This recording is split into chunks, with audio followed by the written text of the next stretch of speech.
Hello, this is Mark at Garrett's Guitars in Portsmouth, New Hampshire.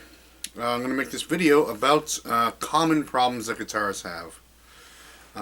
What to look out for when you're buying a guitar, especially if you're buying one from someone who's not a store or a reputable store. We see it all the time. Someone buys a guitar, they bring it in for a simple reason, and then we have to reveal to them that it has a big problem. So, in this case, I'm going to use this here. It's a silver tone, made by Harmony in the 60s. And this guitar has just about every problem. So I thought, well, at least we can make a good video. So let's have a look at the guitar. So I love Harmony guitars. I love Silvertone. Silvertones are usually made by Harmony, Kay, or Danelectro. Usually Harmony and Danelectro. In the 60s, they were tremendous guitars, American made. Then they switched to Japanese made production, which was still good. And then years later to any old production, and then they stopped making them. So this one is a Harmony made Silvertone. Now Harmony was the largest manufacturer of guitars in America. They made a lot more guitars than Gibson and Martin ever did. They made them fast. You can see on these necks sometimes, yeah, you can see the saw marks. There's not a lot of high finish work on this. But they made them fast, and they usually use a lot of solid materials, which makes them, it's 60-year-old spruce, just like a 60-year-old Martin would have. So sometimes they're worth the rebuild. This particular guitar is in sad shape, and I'll show you all the little bits that you got to look out for when buying a guitar. This is a $400 guitar. As it sits, it's worth negative $350 because it needs about $750 worth of work. I'm crazy enough to do it because I like these guitars. So let's look at the bridge. Someone put some screws in here, nut and a bolt probably, because the bridge is falling off. So that's the first thing to check for. Bridge separation. You see there's a gap there? As a matter of fact, there's a piece of sticky note, and I can stick it under there. If you do that, it means your bridge is coming up. Now it could stay like that forever, and someone did put some screws in this, but usually it only gets worse. Also, to do with the bridge, check to see if there's a crack across the bridge pins. So right in this area here, whoops, sometimes there's a crack between them. That's a symptom of a worse problem. Your bridge pins won't hold, and the bridge will continue to crack across there until it fails. So we get a failing bridge. Check to see if the saddle has been lowered to its lowest possible spot. That's going to tell you that the neck set isn't good.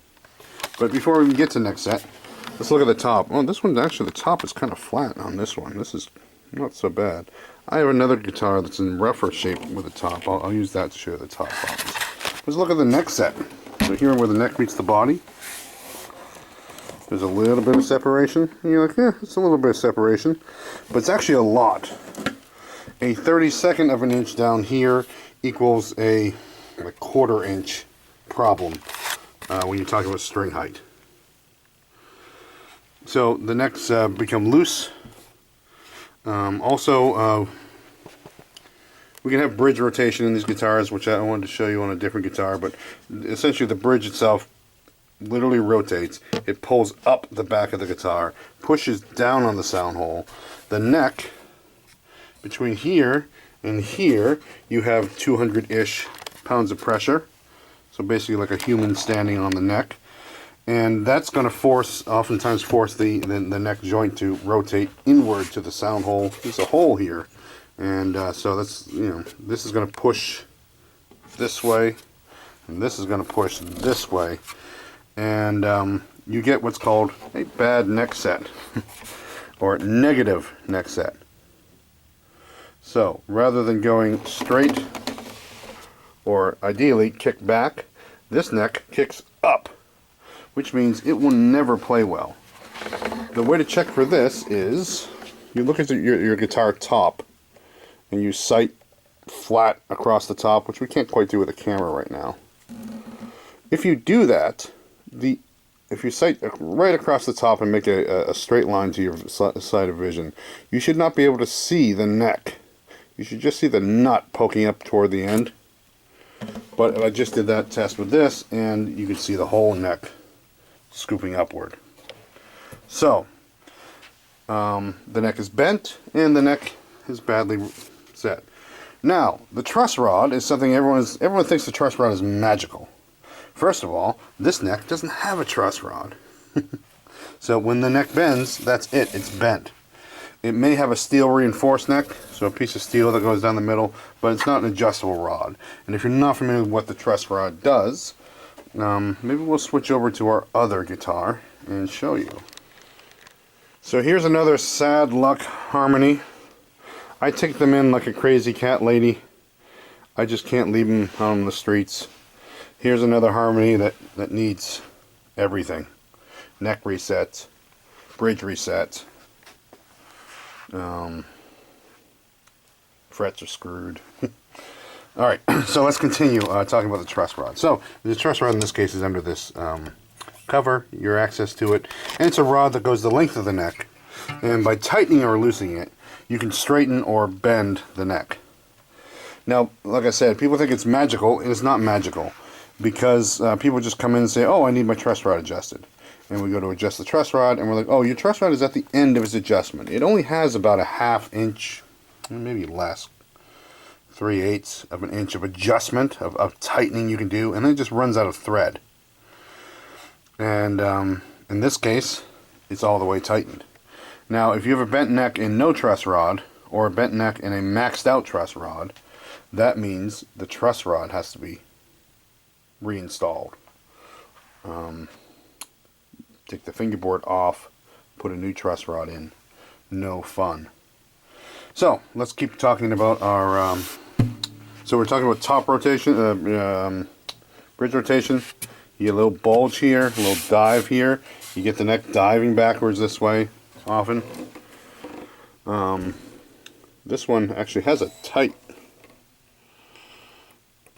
neck set, but it needs a neck reset because the angle of the neck to the body is negative, not positive. The neck has to kick back, not be straight, and not be forward. Let's look at these frets. These frets have had it. See how you can see this dark, there's that dark line down the middle, and it kind of gets wider and thinner. Sometimes you'll see they were filed down, but usually it's from playing. And these frets are in different spots. They'll have different amounts of wear. Here you have divots. You can see the divots in the frets. Oops, perhaps right there. From the string setting down the same spot over and over. Vintage frets don't divot as much. I think the metal quality on newer frets.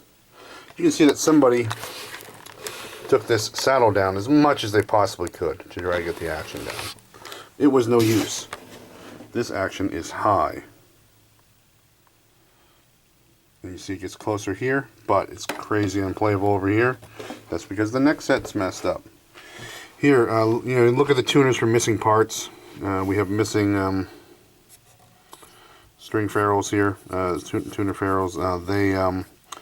So there's supposed to be a little washer around here that goes down this hole, and so because they're missing, all the tuning machines are cocked sideways, and if you use them like that for some time, you'll really chew them up pretty bad. So because those little bushings, did I say bushel and not bushing? Well, you know what I mean. All those little bushings are, I just went apple picking, that's why I said bushing. Bushel. All those little bushings are missing here, so that means these tuning machines have had a little extra stress on them. But they seem alright if I look from this side. So if we replace those bushings, they should be fine. But missing parts to the tuning machines, missing screws. Actually, there's a little fissure here. So these guitars were all made with high glue, which is the traditional instrument making glue. That's water soluble and it doesn't like heat. So sometimes that causes problems. Alright, is that enough problems for one day? I think so. Check, binding separation. Check, anything that obviously look bad. Check for cracks. If you see a crack, so this right here is what they call the book match. It's not a crack. It's two pieces of wood joined together. That's all right. But this is a crack in the finish. You can tell because if you push on it with your finger, it doesn't move. If you can push on the crack and it does move, so if you push on it and it doesn't move, it's either been repaired or it's a finished crack. If you push on it and it does move, that could be problems.